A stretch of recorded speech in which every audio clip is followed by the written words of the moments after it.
I'm Tara Hardy. I'm the manager of early education initiatives here at Detroit Public Television. I'm going to actually dig into this right away. You have two index cards right in front of you. There is a green one and a white one. What strategies have you used to help prepare children? And what could you share that another teacher could try?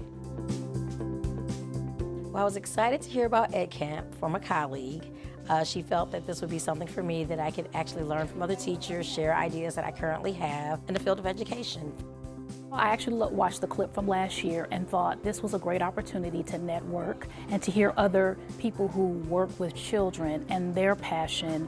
And it wasn't just, you sit in this session, someone tells you their expertise. It was more conversations, and I like that. Today I came to Edcamp because I'm very interested in how our students are receiving reading skills, also with making reading fun. Well, the first session I went to was the music and movement session. It was really fun. There was a music teacher in the session, so she had a ton of ideas of different activities you could do and how to bring things from all kinds of content into one activity.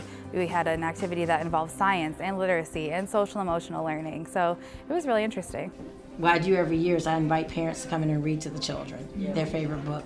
So the kids really like that. This year I'm going to try. Reading it opens up the world to everything that children need to know. It's so important for children to learn how to read.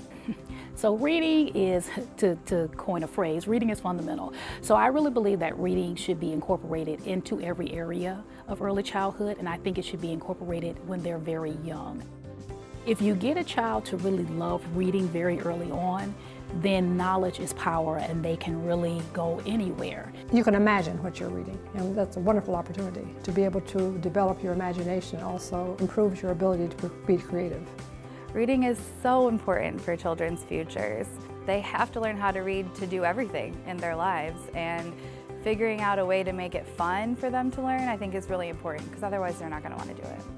So it depends on the exposure that the kids get at home, in school, or wherever they are at. If they not being... The new law states that if you're not reading at the third grade reading level by the third grade, that they will retain you. So that means we're going to be retaining a whole class of kids based on one aspect, not their math, not their other abilities, because there are correlations between dropping out later and all types of things, because it's a self-esteem issue as well. So that concerns me. Most of the children that are being affected by this, they may not have always had all the necessary tools before third grade. And I truly believe that things need to be put in place before this law goes into effect. I don't know how prepared we're going to be for the drastic amount of second graders who are going into third that are going to get held back. I think as long as we can be prepared to provide them with support beforehand, so that one-time holdback, they can move on to the next grade. Kindergarten hasn't been mandatory, Head Start hasn't been mandatory, none of that stuff. The earlier they start, the better off they'll be. My love for teaching is because I love to see children learn. The enthusiasm of the teachers is still there, even though the challenges for them, as I've heard today, are quite different than when I was in school. And they tell you the impact that you've had on them and what they've learned and how well they're doing in society. Those are the things that make it worthwhile.